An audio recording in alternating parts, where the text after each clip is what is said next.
ഗാസയിൽ ഇസ്രയേൽ കൂട്ടക്കുരുതി തുടരുന്നു. ലോകരാജ്യങ്ങൾ ആശങ്കയോടെയാണ് പലസ്തീൻ ജനതയുടെ ദുരിതം വീക്ഷിക്കുന്നത്.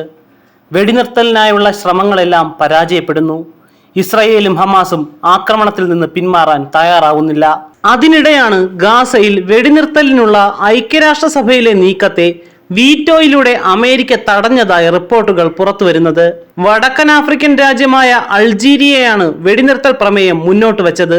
അതിന് 15ഓളം രാജ്യങ്ങളുടെ പിന്തുണയും ലഭിച്ചു. എന്നാൽ അമേരിക്ക തങ്ങൾക്കുള്ള പ്രത്യേക അധികാരം ഉപയോഗിച്ച് വെടിനിർത്തൽ നീക്കം തടയുകയായിരുന്നു. ഇസ്രയേലും ഹമാസുമായി സമാധാന ചർച്ച നടന്നുകൊണ്ടിരിക്കുന്നതിനാൽ ഇത് വെടിനിർത്തലിനുള്ള സമയമല്ലെന്നാണ് ഐക്യരാഷ്ട്രസഭയുടെ American ambassador Linda Thomas greenfield വിഷയത്തിൽ പ്രതികരിച്ചത്. നിബന്ധനകളോടുകൂടിയുള്ള വെടിനിർത്തൽ കരാർ ഉടൻ തന്നെ അമേരിക്ക ഐക്യരാഷ്ട്രസഭയിൽ അവതരിപ്പിക്കുമെന്ന് പറയുന്നുണ്ടെങ്കിലും എപ്പോഴാണെന്ന് വ്യക്തമല്ല. ഹമാസിനെ തകർക്കാനെന്ന പേരിൽ ഫലസ്തീനികളെ കൂട്ടക്കൊല ചെയ്യാൻ ഇസ്രായേലിന് അമേരിക്ക വഴിയൊരുക്കുകയാണെന്ന വിമർശനം പരക്കെ ഉയരുന്നുണ്ട്. അതിനിടയിലാണ് സമാധാനത്തിലുള്ള നീക്കത്തിന് അമേരിക്ക തടയിടുന്നത്. അമേരിക്ക സ്വയം പരിശോധനയ്ക്ക് വിധേയമാകണം. ഈ പ്രവൃത്തിയിൽ ചരിത്രം നിങ്ങൾക്ക് മാപ്പ് തരുമോ എന്നാണ് പ്രമേയം മുന്നോട്ട് വെച്ച അൾജീരിയയുടെ പ്രതിനിധി ചോദിച്ചത്. വെടിനിർത്തൽ തടയാനുള്ള അമേരിക്കയുടെ ശ്രമത്തെ ഉത്തരവാദിത്തമില്ലാത്തതും അപകടകരവുമായാണ് പലസ്തീന്റെ ഐക്യരാഷ്ട്ര പ്രതിനിധിയും വിലയിരുത്തിയത്. ഒരു തരത്തിലുള്ള സമ്മർദ്ദത്തിനും ഇസ്രായേൽ വഴങ്ങില്ലെന്നാണ് പ്രധാനമന്ത്രി ബെഞ്ചമിൻ നെതന്യാഹു പ്രതികരിച്ചത്. ഇസ്രായേലിന്റെ മനുഷ്യാവകാശ ലംഘനങ്ങൾ തടയുവാൻ അമേരിക്കയ്ക്ക് കഴിയുന്നില്ല. തങ്ങളുടെ അംഗീകാരമില്ലാതെ സമാധാന നീക്കങ്ങൾക്കും അമേരിക്ക സമ്മതം നൽകുന്നില്ല. അഭയാർത്ഥികൾ തമ്പടിച്ചിരുന്ന റഫ നഗരം ആക്രമിച്ച് തകർക്കുവാൻ ഇസ്രായേൽ സൈന്യത്തെ സജ്ജമാക്കി കഴിഞ്ഞു. റമദാൻ മാസത്തിന്റെ ആരംഭമായ മാർച്ച് 10-നകം ബന്ദികളെ വിട്ടയച്ചില്ലെങ്കിൽ റഫയിലേക്ക് മിസൈലുകൾ വിക്ഷേപിച്ചു തുടങ്ങുമെന്നാണ് ഇസ്രായേൽ മുന്നറിയിപ്പ് നൽകുന്നത്. ഇങ്ങനെ സംഭവിച്ചാൽ റഫ ഒരു കൊലക്കളമാകുമെന്ന് ഐക്യരാഷ്ട്ര സംഘടന മുന്നറിയിപ്പ് നൽകുന്നു.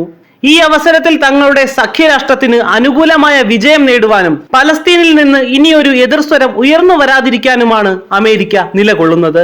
30,000-ഓളം പലസ്തീനികളാണ് 3 മാസങ്ങൾക്കുള്ളിൽ ഗാസയിൽ മരിച്ചു വീണത്. മിസൈൽ ആക്രമണത്തിൽ നിരപരാധികളായ സ്ത്രീകളും കുട്ടികളും കൊല്ലപ്പെടുന്നതും ഗാസയിൽ തുടരുകയാണ്. അമേരിക്കയുടെ സഖ്യരാഷ്ട്രങ്ങൾ അടക്കമുള്ള ലോകരാജ്യങ്ങൾ അമേരിക്കൻ നടപടിയെ എതിർത്തുകൊണ്ട് രംഗത്തെത്തിയിരിക്കുകയാണ്. ഗാസയെ അപകടത്തിലേക്ക് തള്ളിവിടുന്ന അമേരിക്ക ഇസ്രായേൽ നടത്തുന്ന ആക്രമണങ്ങൾക്ക് ഗ്രീൻ സിഗ്നൽ നൽകിയിരിക്കുകയാണ് എന്നാണ് ചൈന പ്രതികരിച്ചത്. ഗാസയിൽ ആളിപ്പടരുന്ന തീ മിഡിൽ ഈസ്റ്റ് മുഴുവൻ ചുട്ടുകരിക്കുന്ന നരകത്തീയായി മാറുമെന്നും ചൈന മുന്നറിയിപ്പ് നൽകി. UN സുരക്ഷാ കൗൺസിലിലെ ഒരു കറുത്ത അധ്യായമാണ് അമേരിക്കയുടെ വീറ്റോ നടപടിയെന്ന് റഷ്യയും പ്രതികരിച്ചു.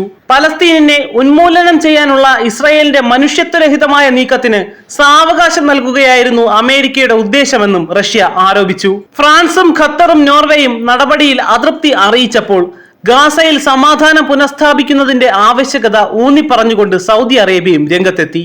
ലോക സമാധാനത്തിന്റെ പാലകരെന്ന് സ്വയം വിശേഷിപ്പിക്കുന്ന അമേരിക്ക തന്നെ ഗാസയിൽ മനുഷ്യക്കുരുതിക്ക് കൂട്ടുനിൽക്കുന്നതിനെതിരെ ആംനസ്റ്റി ഇന്റർനാഷണൽ അടക്കമുള്ള ആഗോള സംഘടനകളും രംഗത്തു വന്നിരിക്കുന്നു.